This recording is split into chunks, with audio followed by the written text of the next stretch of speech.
Bonjour à tous. Alors, on se retrouve sur la carte d'Amiga 500 que m'a donnée Jay. Donc cette carte, comme je l'ai dit dans la vidéo précédente, des chips mémoire ont été rajoutés pour passer la mémoire de 512 à 1 méga de chip. Pour ce faire, il fallait, on le voit ici, couper une piste là, faire un pont ici, couper une piste là. Il me semblait qu'il y en avait une troisième. Il faudra que je regarde sur les schémas. Donc ce qui pose problème, c'est que sur cette carte, cette modification fait que sur certains programmes ou certains jeux, ça ne fonctionne pas du tout, ça plante complètement et ça met qu'il y a une erreur de mémoire. Donc j'avais déjà fait cette modif sur un autre Amiga, mais moi je n'avais pas fait des ponts comme ça. J'avais soudé des picots comme ceci et je mettais des cavaliers. Ce qui fait que si je voulais désactiver le système, le hack, en fait, il suffisait d'enlever les cavaliers. Bon, là je vais refaire la même chose, mais ce que je vais faire, c'est que je vais mettre un interrupteur.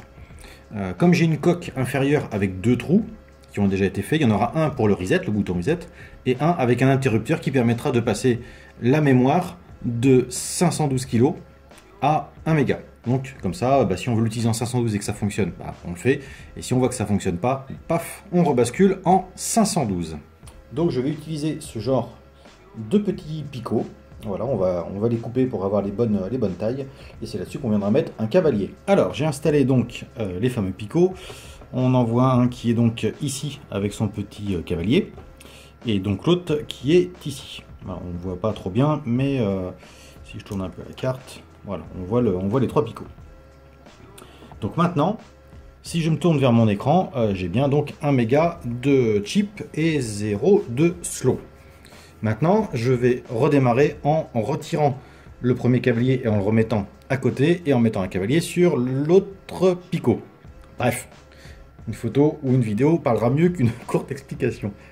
Donc là, je viens de remettre les cavaliers dans la position d'origine de l'Amiga. Voilà, on voit l'autre cavalier qui est ici. On va se retourner vers l'écran. Donc voilà, avec cette configuration là, on obtient, hop, voilà, il ne reste plus que, donc on a 512 kg de mémoire chip.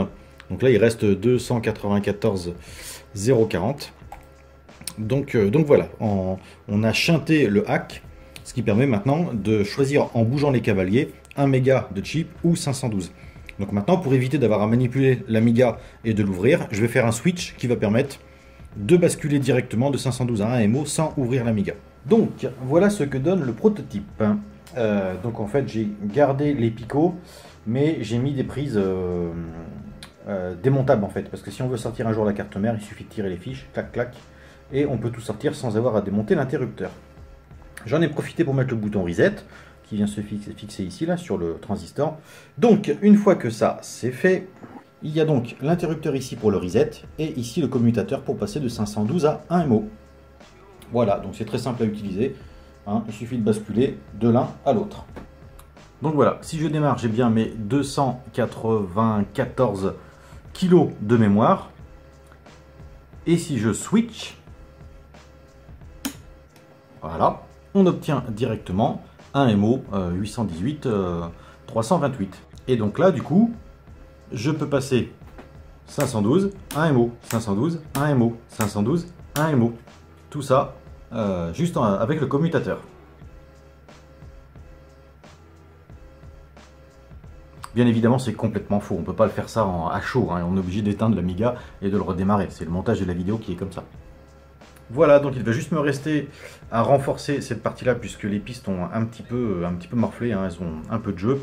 Mettre de la gaine thermo-rétractable sur les contacts, refermer, et voilà. C'était tout pour cette modification d'Amiga 500. Je vous remercie d'avoir regardé cette vidéo et je vous dis à très bientôt.